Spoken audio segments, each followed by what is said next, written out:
దిశ TV news కి స్వాగతం. ముందుగా ముఖ్యాంశాలు.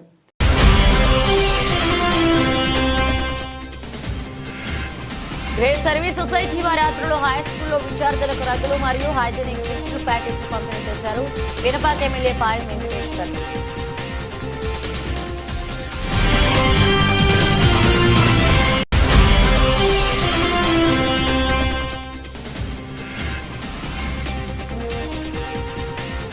సిఐటి యూనియన్ ఆధ్వర్యంలో ఎమ్మెల్యేస్ పాయింట్ అస్పాపురం వద్ద జనవరి 1వ తారీఖు నుండి నిరవధిక సమ్మె.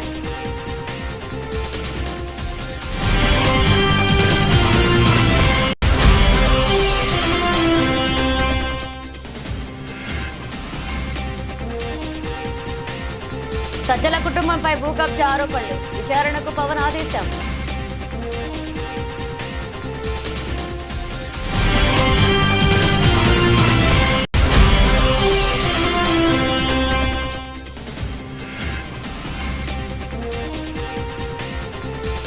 ఎమ్మెల్సీ కవిత నేతృత్వంలో బీసీ మహాసభ, సర్పంచుల సంఘం పలు బీసీ సంస్థల సంఘీభావం. తెలంగాణ ప్రభుత్వం మహిళలకు అన్ని రంగాలకు ప్రాధాన్యత ఇస్తుందని మంత్రి పొన్నం ప్రభాకర్ అన్నారు. సిద్దిపేట జిల్లా అక్కన్నపేట మండల కేంద్రంలో భారతదేశ తొలి మహిళా ఉపాధ్యాయురాలు సావిత్రిబాయి పూలే 194వ జయంతి సందర్భంగా ఆమె చిత్రపటానికి పూలమాలలు వేసి నివాళులర్పించారు. సావిత్రిబాయి పూలే మహిళలు చదువుకోవాలని నినాదించి సమాజంలో మేము సగమని ఎదగడానికి కారకులయ్యారని అన్నారు. సావిత్రిబాయి పూలే మహిళలు కూడా చదువుకోవాలని నినదించి ఈరోజు సమాజంలో మేము సగం అనేటువంటి పరిస్థితికి ఎదగడానికి కారకులైనటువంటి సావిత్రిబాయి పూలే జయంతి సందర్భంగా వారికి ఘనంగా నివాళులర్పిస్తూ ఉన్నాం. వారిని తెలంగాణ ప్రభుత్వం పక్షాన గౌరవించుకొని మహిళా ఉపాధ్యాయ దినోత్సవం కూడా ప్రకటించినాం. వారి పట్ల అపారమైన గౌరవం ఉంది. ఈరోజు తెలంగాణ ప్రభుత్వం తరఫున మహిళా ఉపాధ్యాయ దినోత్సవంతో పాటుగా రాష్ట్రం మొత్తం అధికారికంగా వారిని గౌరవించే విధంగా కార్యక్రమం చేస్తూ ఉన్నాం. తప్పకుండా సావిత్రిబాయి పూలే ఏ మార్గదర్శకత్వం చేసిందో ఆ సూచన మేరకు ఈరోజు ప్రపంచ స్థాయిలో మహిళలందరూ కూడా పోటీ పడే విధంగా మన భారత మహిళలు అన్ని రంగాల్లో మేము ఉన్నామంటూ ముందుకు వస్తూ ఉన్నారు. నేను భవిష్యత్తులో మరింతగా మహిళలకు సంబంధించి ఇంకా అన్ని రంగాల్లో అవకాశాలు దొరికిపుచ్చుకునేటువంటి విధంగా ఎదగాలని కోరుకుంటూ ఇప్పటికే తెలంగాణ ప్రభుత్వం అన్ని రకాల మహిళలకు ప్రాధాన్యత ఇస్తూ ఉంది. ఉచిత బస్సు మహిళలతో పాటుగా ఇందిరమ్మ ఇండ్లతో పాటుగా మహిళా సంఘాలందరినీ కూడా పటిష్టవంతం చేసి కోటీశ్వరులను చేయాలని విధంగా విద్యా వ్యవస్థలో వారికి అనేక రకాల వసతులు కలిగిస్తూ ప్రత్యేకంగా అనేకమైనటువంటి సౌకర్యాలు కలిగేసే ఈ సందర్భంలో ఆ మార్గదర్శకత్వం మహిళల గురించి ఆలోచించే విధంగా చదువుకునేటువంటి పోరాడి ఆనాడు నిషేధం ఉన్నటువంటి పరిస్థితుల్లో కూడా చదవాలని గట్టిగా మాట్లాడినటువంటి సావిత్రిబాయి పూలే గారి జయంతి సందర్భంగా వారికి ఘనంగా నివాళులర్పిస్తారు.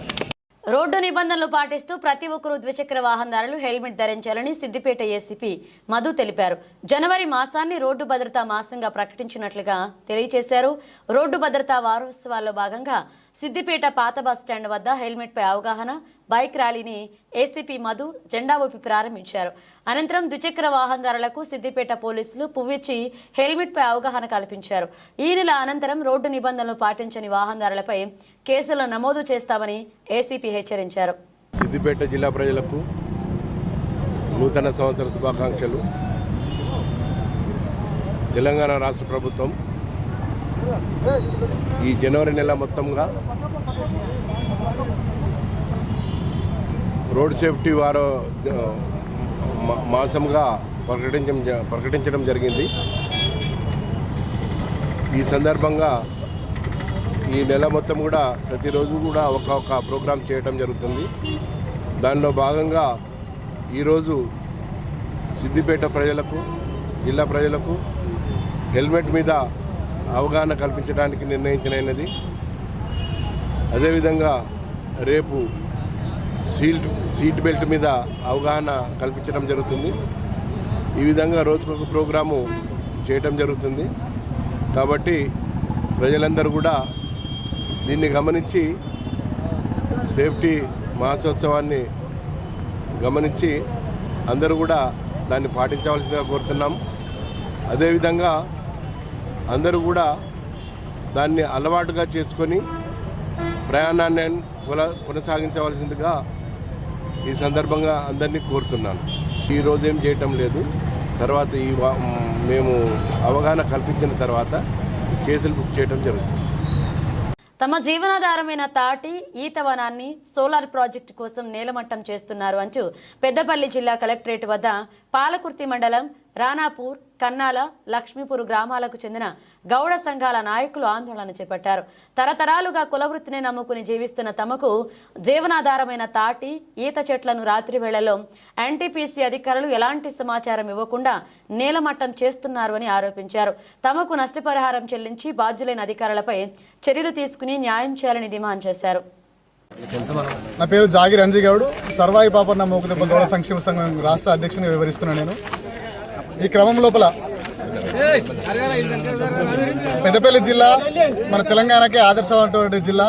ఇటువంటి జిల్లా లోపల ఇలా గౌరవ మంత్రివర్యులు చెప్పినా కూడా అధికారులు వాళ్ళ ఆదేశాలను బేఖాతరు చేస్తూ ఇలా గీతా కార్మికుల పొట్ట మీద కొట్టుకుంటూ దాదాపుగా 20-25 సంవత్సరాల నుంచి అదే ప్రాంతంలో ఏదైతే అంటే ఎన్టీపీసీకి వీళ్ళు భూములు ఇచ్చినప్పటికీ అప్పుడు ఏం చేస్తారంటే వీళ్ళు చెరువు నిర్మాణం కోసం మాత్రమే భూసేకరణ జరుగుతుంది, మీకు పర్యావరణానికి ఎట్లాంటి మేము ఆటంకం కలిగించామని చెప్పి అప్పుడున్న రానాపూర్ సంబంధించిన గ్రామస్తుల రైతుల దగ్గరికి వెళ్ళి భూసేకరణ అనేది చేయడం జరిగింది.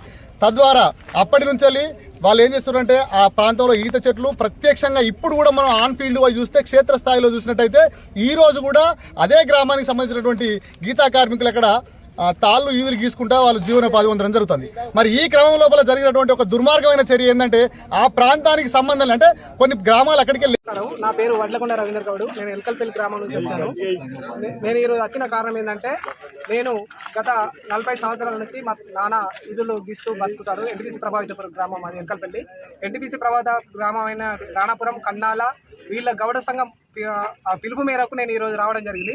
మా వాళ్ళు ఏం చేశారంటే గత కొన్ని రోజులుగా అక్కడ జరుగుతున్న పరిణామాలు ఏంటంటే మేము ఇన్ని రోజులు నేను గీత వృత్తి మీద ఆధారపడి మా తాతలు గీత వృత్తే, మా నాన్న కూడా గీత వృత్తే, అందులో భాగంగా నేను చదువుకున్నప్పటికీ నేను ఎంఏ సోషియాలజీ పీజీ చేశాను. అయినా ఎలాంటి ఉద్యోగ అవకాశాలు లభించక నేను మా తండ్రి పిలుపు మేరకు బిడ్డ మనకు ఎలాంటి ఉద్యోగాలు దొరికాయి, ఈ ప్రభుత్వం కానీ ప్రభుత్వ నాయకులు మనకు ఉద్యోగాల అవకాశాలు కల్పించారు. మనకు ఏదైతే తరతరాల నుంచి వస్తుండే వృత్తి ఏదైతుందో నేను కూడా అదే వృత్తిని చూపిస్తారా రారా నేర్చుకో అంటే నేను నేర్చుకున్నా. అలాంటి క్రమంలో గత 20 సంవత్సరాల నుంచి నేను ఉల్లి చేత బట్టి ఈదులు గీసుకుంటాను. అందులో నాకు తెలిసిన ఈదులు ఏంటంటే ఎన్టీపీసీ డ్యామ్ ఈదులే మాకు ఒక కన్న తల్లి లాంటివి అవి. అలాంటి క్రమంలో నేను అవే వచ్చే ఆ యొక్క ఆదాయాన్ని నా యొక్క కుటుంబాన్ని జీవనం పోషించుకోవడానికి దాన్ని ఆధారంగా చేసుకొని బతుకుతున్నాను. అయితే ఇలాంటి క్రమంలో ఎన్టీపీసీ యాజమాన్యం తన మొండి వైఖరితో ఏం చేసిందంటే లక్షల ఈతవనాన్ని ఒక నిర్దాక్షిణ్యంగా నేలమట్టం చేసింది. అలాంటి చేసి బూడిద చెరువులను సోలార్ ప్లాంట్ ఏర్పాటు చేసింది. ఇటు కాలుష్యాన్ని మాకు రజకులను అభివృద్ధి బాటలో పయనించేలాగా వారికి అండగా ఉంటానని ఆంధ్రప్రదేశ్ రజక సంక్షేమ మరియు అభివృద్ధి కార్పొరేషన్ చైర్పర్సన్ సి సావిత్రి తెలియజేశారు. గొల్లపూడి బీసీ భవన్లో గురువారం ఏర్పాటు చేసిన ఆంధ్రప్రదేశ్ రజక సంక్షేమ మరియు అభివృద్ధి కార్పొరేషన్ డైరెక్టర్స్ ప్రమాణ స్వీకార కార్యక్రమంలో చైర్పర్సన్ సి సావిత్రి మాట్లాడుతూ రజకులకు ఈరోజు శుభదినమని, దానికి కారణం ఎంపికైన 15 మంది డైరెక్టర్ల చేత చైర్పర్సన్గా నేను ప్రమాణ స్వీకారం చేయించటమే అన్నారు. ఇప్పటి వరకు ఏ ఒక్క కార్పొరేషన్ చైర్మన్ కూడా ఇలా ఎంపికైన డైరెక్టర్ల చేత ప్రమాణ స్వీకారం చేయించలేదన్నారు. మా అందరిపై ఎంతో గురుతరమైన బాధ్యత ఉందన్నారు.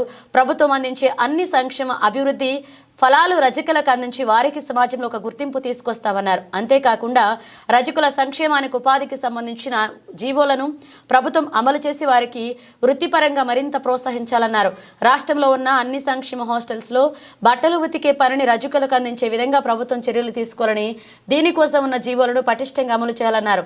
ప్రభుత్వం అందించే అన్ని అభివృద్ధి ఫలాలు రజకులకు చేరితే ఆ జాతి అభివృద్ధి బాటలో పయనిస్తుందన్నారు. రజకుల స్థలాల్లో లాండ్రీ షాపులు పెట్టేందుకు అవకాశం ఇవ్వాలని కోరుతున్నామన్నారు. రజకుల కులస్తులకు కూటమి సర్కారు ఎంతో ప్రాధాన్యత ఇస్తుందన్నారు. రజక కుల వృత్తులకు చెందిన పనిముట్లు వారికి అందించే విధంగా చర్యలు తీసుకోవాలన్నారు. చిట్ట చివరి రజక బిడ్డ వరకు ప్రభుత్వ సహాయం అందేలాగా చూస్తామన్నారు. తొలుత జ్యోతి ప్రజ్వలతో కార్యక్రమాన్ని ప్రారంభించిన అనంతరం చైర్పర్సన్ డైరెక్టర్ల చేత ప్రమాణ స్వీకారం చేయించారు. రాష్ట్రంలో అన్ని జిల్లాల నుండి రజక సంఘాల నాయకులు పెద్ద ఎత్తున పాల్గొన్నారు.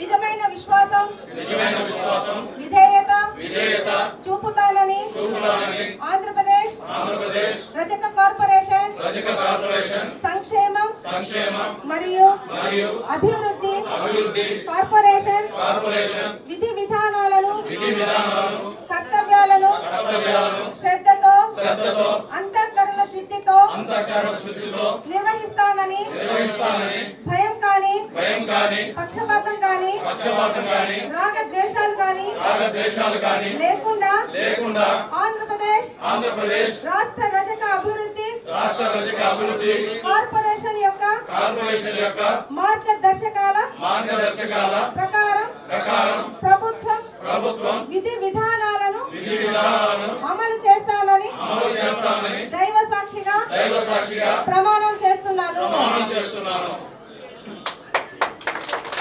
మీడియా మిత్రులందరికీ రజక కార్పొరేషన్ నుండి మా డైరెక్టర్స్ తరపు నుండి మా పెద్దల నుండి అందరికీ సహృదయంగా నమస్కరిస్తూ ఈరోజు మా కార్పొరేషన్ డైరెక్టర్స్ యొక్క ప్రమాణ స్వీకారానికి విచ్చేసిన మిత్రులందరికీ రజక సోదరులందరికీ బంధువులందరికీ ప్రత్యేక ధన్యవాదాలు తెలుపుతూ మా రజక జాతికి ఒక మంచి సుదినము అని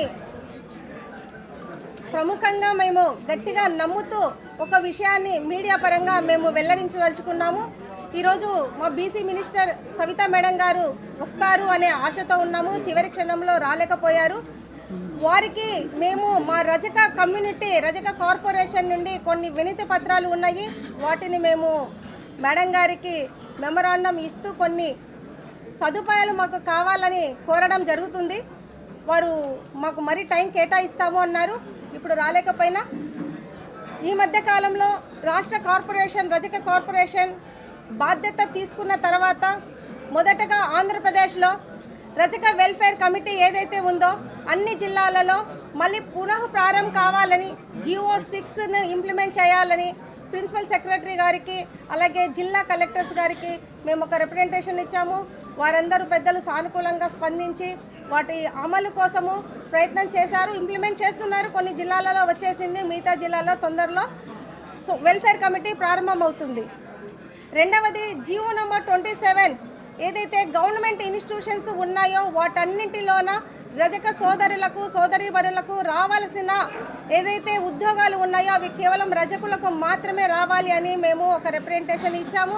వాటికి కూడా ప్రభుత్వము చాలా సానుకూలంగా వ్యవహరిస్తూ జియో 27 వీలైనంత తొందరలో ఇంప్లిమెంట్ చేయడానికి మాకు సదా మా కార్పొరేషన్ నుండి గవర్నమెంట్ కూటమి ప్రభుత్వము అండగా ఉంటుందని నమ్ముతూ అలాగే మరికొద్ది రోజుల్లో సభ్యత్వ నమోదు చారిత్రాత్మక మైలురాయిని చేరుకోబోతున్న నేపథ్యంలో 1 కోటి మంది కార్యకర్తలకు ప్రమాద బీమా కల్పించేలాగా పార్టీ జాతీయ ప్రధాన కార్యదర్శి నారా లోకేష్ ఇన్సూరెన్స్ కంపెనీతో అవగాహన ఒప్పందం కుదుర్చుకున్నారు. ఉండవల్లి నివాసంలో జరిగిన కార్యక్రమంలో ఈ మేరకు మంత్రి లోకేష్ యునైటెడ్ ఇండియా ఇన్సూరెన్స్ ప్రోగ్రాటిక్ ఇన్సూరెన్స్ బ్రోకింగ్ ప్రతినిధులు ఎంఓయూపై సంతకాలు చేశారు. 1 కోటి మంది కార్యకర్తల కోసం ఒకేమారు ఇన్సూరెన్స్ సౌకర్యం కల్పించడం రాజకీయ పార్టీల చరిత్రలో ఇదే ప్రథమం. ఒప్పందం ప్రకారం జనవరి 1, 2025 నుంచి డిసెంబర్ 31, 2025 వరకు 1 కోటి మంది కార్యకర్తల బీమా కోసం తొలి విడతలో 42 కోట్ల రూపాయలు పార్టీ చెల్లించింది. వచ్చే ఏడాది కూడా దాదాపు ఇదే మొత్తంలో ప్రీమియం సొమ్మును పార్టీనే చెల్లిస్తుంది. ఈ ఒప్పందం ప్రకారం కార్యకర్తలకు 5 లక్షల ప్రమాద బీమా లభిస్తుంది. కార్యకర్తల సంక్షేమం అనేది సారథిగా యువనేత నారా లోకేష్ బాధ్యతలు చేపట్టాక క్యాడర్ సంక్షేమమే లక్ష్యంగా విప్లవాత్మక నిర్ణయాలు తీసుకున్నారు. వివిధ ప్రమాదాల్లో దెబ్బతిన్న కార్యకర్తలను ఆదుకునేందుకు కేంద్ర కార్యాలయంలో ప్రత్యేక సెల్ను ఏర్పాటు చేశారు. మృతి చెందిన కార్యకర్తల పిల్లల కోసం హైదరాబాద్తో పాటుగా కృష్ణా జిల్లా చల్లపల్లిలో ఎన్టీఆర్ ట్రస్ట్ తరపున రెసిడెన్షియల్ స్కూల్స్ ఏర్పాటు చేసి ఉచితంగా విద్యను అందిస్తున్నారు. కుటుంబ సభ్యులు మాదిరి పార్టీ క్యాడర్ను కంటికి రెప్పలా కాపాడుకునేందుకు లోకేష్ చేస్తున్న కృషిపై కార్యకర్తలు హర్షాతిరేకాలు వ్యక్తమవుతున్నాయి. క్రీడారంగ అభివృద్ధికి సీఎం చంద్రబాబు అనేక చర్యలు తీసుకుంటున్నారని, ముఖ్యంగా క్రీడాకారులను ప్రోత్సహించే మంచి ఉద్దేశంతో దేశంలో ఎక్కడా లేని విధంగా అత్యుత్తమ క్రీడా పాలసీని కూటమి ప్రభుత్వం రాష్ట్రంలో అమలు చేస్తుంది అని గుడివాడ ఎమ్మెల్యే వెనిగండ్ల రాము అన్నారు. ఇటీవల మైలవరంలో జరిగిన కృష్ణా జిల్లా స్థాయి పవర్ లిఫ్టింగ్ పోటీల్లో పతకాలు గెలుచుకున్న లిఫ్టర్లను గురువారం ఉదయం ఏలూరు రోడ్లోని ఫిట్ జోన్ జిమ్ ఆవరణంలో ఎమ్మెల్యే వెనిగండ్ల రాము అభినందించారు. ఈ సందర్భంగా ఆయన పవర్ లిఫ్టింగ్ చేస్తూ క్రీడాకారులను ఉత్సాహపరిచారు. మాస్టర్స్, సబ్ జూనియర్స్, జూనియర్స్ విభాగాల్లో వివిధ కేటగిరీలో నిర్వహించిన జిల్లా స్థాయి పోటీల్లో పాల్గొన్న ఫిట్ జోన్ జిమ్ లిఫ్టర్లు 6 బంగారు పతకాలు, 4 రజత పతకాలు, 2 కాంస్య పతకాలు గెలుచుకున్నట్లుగా కోచ్ మహమ్మద్ సైదా తెలిపారు. తమను ప్రోత్సహిస్తున్న ఎమ్మెల్యే రాముకు ఆయన ధన్యవాదాలు తెలిపారు. ఈ కార్యక్రమంలో ప్రముఖ వైద్యుడు డాక్టర్ మాగంటి శ్రీనివాస్, టీడీపీ నాయకులు Gokavarapu Sunil Mohammed, Rafi, fit zone gym సభ్యులు, జాడీ బాడీ బిల్డింగ్ అలాగే పవర్ లిఫ్టింగ్, వెయిట్ లిఫ్టింగ్ క్రీడాకారులు పాల్గొన్నారు. ఇటీవల జరిగిన Krishna district power lifting association వారి పోటీల్లో ఈ ఫిట్ జోన్ నుంచి అనేక మంది పాల్గొన్నారు. వీళ్ళందరూ ఆల్మోస్ట్ గోల్డ్ మెడల్స్ చాలా మందికి వచ్చినాయి అన్ని విభాగాల్లోనూ. Especially squat, bench press, dead lift ఈ 3 విభాగాల్లోనూ బెంచ్ ప్రెస్లో ఎక్కువ మందికి వచ్చినాయి. అలాగే స్క్వాట్, మిగతా 3 ఓవరాల్ కూడా చాలా మంది గోల్డ్ మెడల్స్ రావడం నిజంగా ఆనందదాయకం. ఫిట్నెస్ అనేది మంత్రం. బేసికల్లీ ఫిట్నెస్ అనేది స్పోర్ట్స్ ద్వారాను, ఇలాగే మనకు వెయిట్ లిఫ్టింగ్ అయినా కానీ ఏదైనా కానీ ఫ్రీ వెయిట్స్ అనేది ఎప్పుడైనా కానీ ఆరోగ్యానికి మంచిది. ఫ్రీ వెయిట్స్ నాకు అత్యంత ఇష్టమైన ఎక్సర్సైజెస్ బేసిక్గా. సో అందరూ అది మన చంద్రబాబు గారి ప్రభుత్వం కూడా, మన కూటమి ప్రభుత్వం ఈసారి మనకి స్పోర్ట్స్కి స్పెషల్ ఇంట్రెస్ట్ చూపిస్తూ ఉంది. ప్రతి చోట అన్ని చోట్ల ఇప్పటికీ ఆటల పోటీలు అన్ని చోట్ల పెడతా ఉన్నాం. మనం కూడా రాష్ట్రంలో ప్రతిభ చూపించే వాళ్ళందరినీ వెలుగు తీసుకునే క్రమంలో మనందరం కూడా మీరందరూ కూడా కలిసి రావడం చాలా సంతోషంగా ఉంది. మరిన్ని పథకాలు ఇలాగే సాధించండి.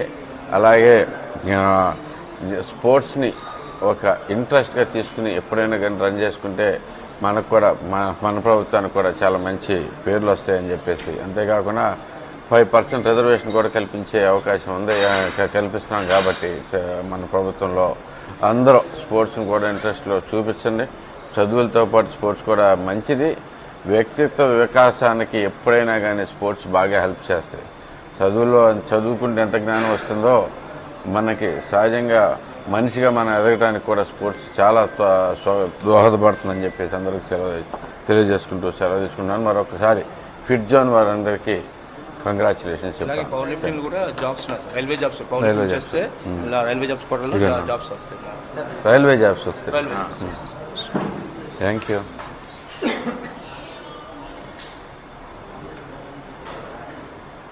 బోర్డర్ గవాస్కర్ ట్రోఫీ సిరీస్లో భాగంగా సిడ్నీ వేదికగా జరుగుతున్న 5వ టెస్టులో భారత బ్యాటర్ రిషబ్ పంత్ గాయపడ్డాడు. ఆసీస్ పెసర్ మిచెల్ స్టార్ విసిరిన బంతి పంత్ మోచేతి పైన తాగడంతో వెంటనే వాపు వచ్చేసింది. ఆ నొప్పితో పంత్ విలవిల్లాడాడు. బంతి తగిలిన చోట పెద్ద మచ్చలా ఏర్పడింది. వెంటనే సిబ్బంది వచ్చి చికిత్స అందించారు. ఆ తర్వాత పంత్ తిరిగి ఆటను కొనసాగించాడు. 35వ ఓవర్ 3వ బంతికి ఇలా పంత్ గాయపడ్డాడు. బంతి బలంగా తాకడంతో వెంటనే స్టార్క్ పంత్ వద్దకు వచ్చి పరిస్థితిని అడిగి తెలుసుకున్నాడు. ఈ మ్యాచ్లో టాస్ గెలిచి బ్యాటింగ్ చేస్తున్న టీమిండియా 72 పరుగులకే కీలకమైన 4 వికెట్లు పారేసింది. ఒక ఓపెనర్లు కేఎల్ రాహుల్, ఎస్ఎస్వి జైస్వాల్ తక్కువ స్కోర్లకే పెవిలియన్ చేరారు. ఆ తర్వాత క్రీజులోకి వచ్చిన శుభమన్ గిల్, విరాట్ కోహ్లీ కూడా నిరాశపరిచారు. అయితే పంత్, రవీంద్ర జడేజా చాలాసేపు క్రీజులో పాతుకుపోయారు. మరొక వికెట్ పడకుండా ఈ ద్వయం ఆచితూచి ఆడింది. సంధ్యా థియేటర్ కేసులో హీరో అల్లు అర్జున్ రెగ్యులర్ బెయిల్పై నాంపల్లి కోర్టు మరి కాసేపట్లో తీర్పు వెలువరించనుంది. ఇప్పటికే ఇరువైపులా వాదనలు విన్న న్యాయస్థానం తీర్పును శుక్రవారానికి వాయిదా వేసింది.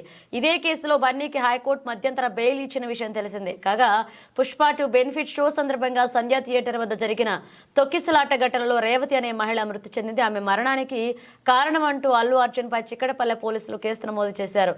ఇక రాంపల్లి కోర్టు రిమాండ్ విధించడంతో ఆయనను పోలీసులు చెంచల్గూడ జైలుకు తరలించారు. అయితే హైకోర్టు మధ్యంతర బెయిల్తో ఆయన విడుదలయ్యారు. మరోవైపు నాంపల్లి కోర్టు విధించిన రిమాండ్ ముగియడంతో రెగ్యులర్ బెయిల్ కోసం పిటిషన్ దాఖలు చేశారు. కేసు విచారణకు ఆయన వర్చువల్ గా హాజరయ్యారు. భారతీయ స్టాక్ మార్కెట్ల చరిత్రలోనే అతిపెద్ద పబ్లిక్ ఇష్యూ రాబోతుంది. ముఖేష్ అంబానీ సారథ్యంలోని దేశీయ టెలికాం రంగ దిగ్గజం రిలయన్స్ జియో ఏకంగా 35,040 కోట్ల ఐపోపీకి వస్తున్నట్లుగా తెలుస్తుంది. అధినేత అంబానీ ఈ ప్రక్రియకు గ్రీన్ సిగ్నల్ ఇచ్చినట్లుగా సమాచారం. దీంతో ఇప్పటిదాకా హ్యుందాయ్ పేరిట ఉన్న భారీ ఐపీఓ 27,870 కోట్ల రికార్డు త్వరలోనే కనుమరుగయ్యేటట్లుగా గత ఏడాది అక్టోబర్లో వచ్చిన హ్యుందాయ్ పబ్లిక్ ఇష్యూనే ప్రస్తుతం దేశంలో వచ్చిన ఇనీషియల్ పబ్లిక్ ఆఫర్లలో అతిపెద్దదిగా ఉంది. ఈ ఏడాది జూలై, డిసెంబర్లో జియో ఐపీఓ రావచ్చన్న అంచనాలు ఉన్నాయి. ఇక సంస్థ విలువ 10 లక్షల కోట్ల పైనే $120 బిలియన్ ఉంటుందని లెక్కిస్తున్నారు. అమ్మకాన్ని ప్రస్తుత షేర్లు, కొత్త షేర్లు 2 పెట్టవచ్చని సమాచారం. ప్రధాన ఇన్వెస్టర్ల కోసం ఇప్పటికే ప్రీ ఐపీఓ ప్లేస్మెంట్ కోసం చర్చలు కూడా మొదలయ్యాయి. కాగా నిరుడు జూలైలో గ్లోబల్ ఇన్వెస్ట్మెంట్ బ్యాంకింగ్ సంస్థ జెఫ్రీస్ ఈ ఏడాది $112 బిలియన్ విలువతో రిలయన్స్ జియో ఐపీఓ వస్తుందంటూ చెప్పిన సంగతి ఇదిలా ఉంచే గడిచిన 10 ఏళ్లలో తొలిసారి గత ఏడాది రిలయన్స్ ఇండస్ట్రీస్ లిమిటెడ్ షేర్లు మదుపరులకు నష్టాలను మిగిల్చాయి.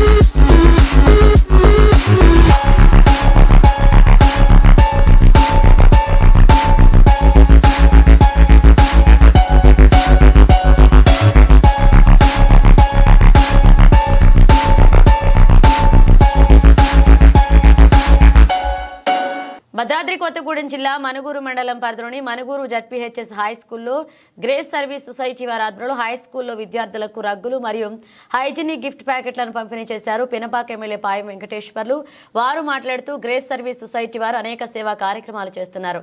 తల్లిదండ్రులు లేని పిల్లలను చదివిస్తూ నిరుపేద కుటుంబాల పిల్లలకు ఉచిత విద్యను అందిస్తూ అనేక సేవా కార్యక్రమాలు చేస్తున్న గ్రేస్ సొసైటీ అధ్యక్షులు ఎంఎల్ ప్రసాద్ సంస్థను అభినందించారు. కాంగ్రెస్ ప్రభుత్వం విద్యార్థులకు పెద్దపీట వేసిందని ఈ జడ్పీహెచ్ఎస్ స్కూల్కి 20 లక్షల ఖర్చుతో మంచినీటి సదుపాయం, విశాలమైన గ్రౌండ్కి ఉపాధ్యాయుల కోరిక మీద నిధులు మంజూరు చేసి విద్యార్థులకు అందుబాటులో తీసుకొచ్చామని, విద్యార్థులు ఆటపాటలతో కూడా ఉత్సాహంగా పాల్గొనాలి అని, ఉపాధ్యాయులు చెప్పే పాఠాలను శ్రద్ధగా విని ఉన్నత శిఖరాలకు చేరి మంచి ఉద్యోగాలు సాధించి భారతదేశానికి మీ కుటుంబానికి ఆదర్శంగా నిలవాలన్నారు.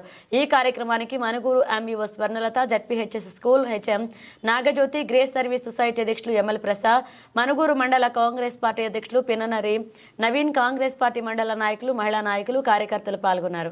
పాల్గొన్నటువంటి హెచ్ఎం గారు, ఎంఈఓ గారు, గ్రేస్ మరి వాళ్ళ society grace service society working president ML Prasad గారు, గ్రేస్ హాస్టల్స్ ఐటీఐ నిర్వహిస్తున్నటువంటి నిర్వాహకులు పుల్లారావు గారు, అదేవిధంగా హరీష్ గారు, సామేల్ గారు, నాతో పాటు విచ్చేసినటువంటి కాంగ్రెస్ పార్టీ మండల అధ్యక్షులు నవీన్ గారు, ముఖ్య నాయకులు, కార్యకర్తలు, ఉపాధ్యాయులు, విద్యార్థులు అందరికీ ముందుగా 2025 కొత్త సంవత్సరం శుభాకాంక్షలు తెలియజేస్తా ఉన్నాను.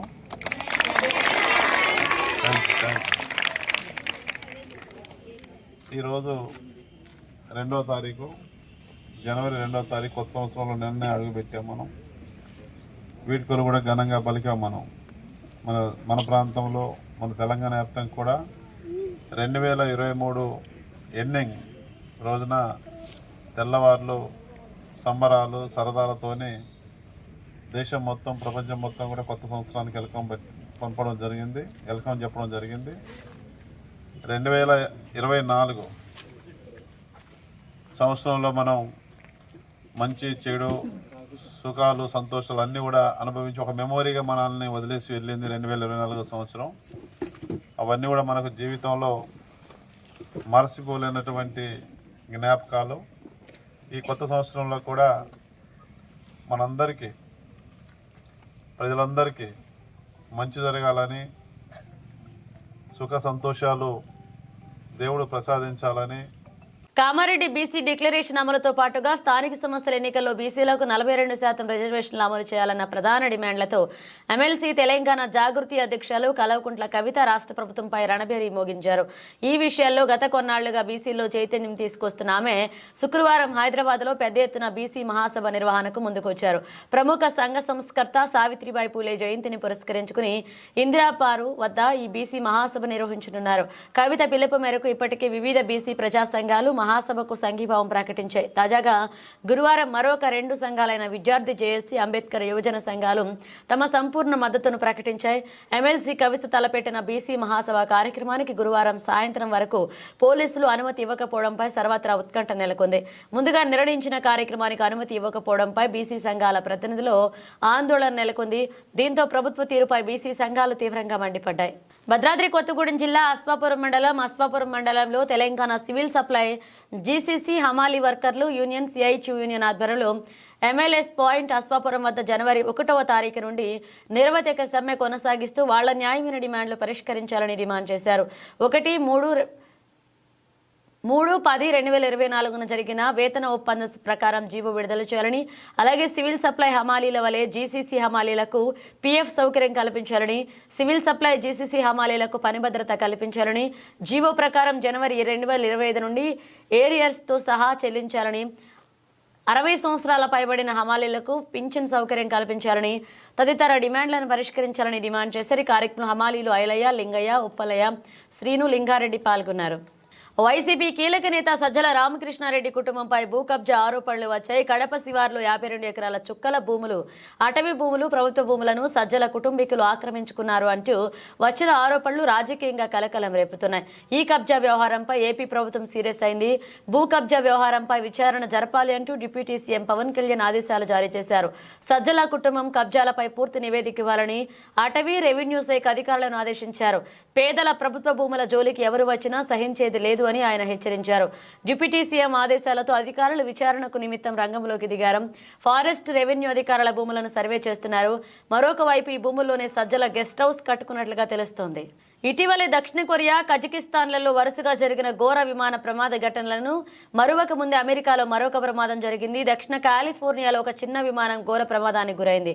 ఓ భవనం రూప్ టాప్ పై ఫ్లైట్ కుప్పకూలింది. దుర్ఘటనలో 2 వ్యక్తులు మృతి చెందారు. 18 మంది తీవ్రంగా గాయపడ్డారు. పుల్లెర్టోన్లోని ఆరెంజ్ కౌంటీ సిటీలో ఈ ప్రమాదం జరిగింది. గురువారం మధ్యాహ్నం 2:09 గంటల సమయంలో ఘటన జరిగిందని పోలీసులు వివరించారు. పుల్లెర్టోన్ మున్సిపల్ ఎయిర్పోర్ట్కు సమీపంలో ప్రఖ్యాత డిస్నీల్యాండ్ పార్కుకు 10 కిలోమీటర్ల దూరంలో ఈ ప్రమాదం జరిగిందని పోలీసులు వివరించారు. క్షతగాత్రాలను తక్షణమే హాస్పిటల్కి తరలించినట్లుగా పేర్కొన్నారు.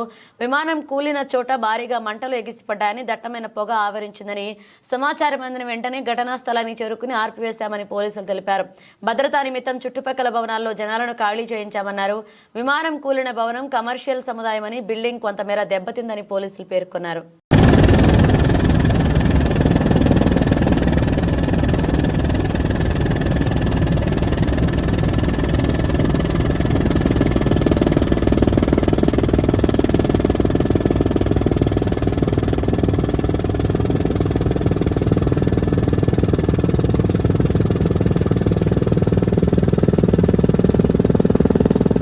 బులెటిన్ ముగించే ముందు హెడ్లైన్స్ మరోసారి.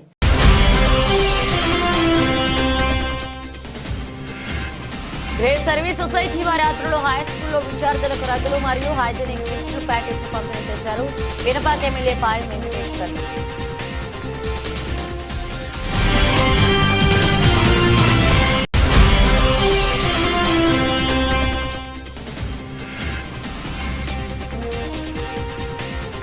సిఐటి యూనియన్ ఆధ్వర్యంలో ఎమ్మెల్యేస్ పాయింట్ అస్పాపురం వద్ద జనవరి 1వ తారీఖు నుండి నిరవధిక సమ్మె.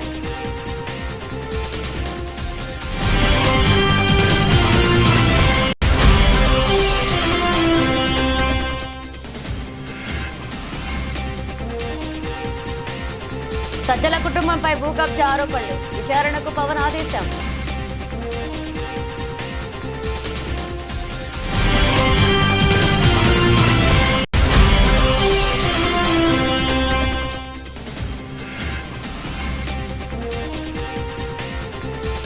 ఎమ్మెల్సీ కవిత నేతృత్వంలో బీసీ మహాసభ, సర్పంచుల సంఘం పలు బీసీ సంస్థల సంఘీభావం.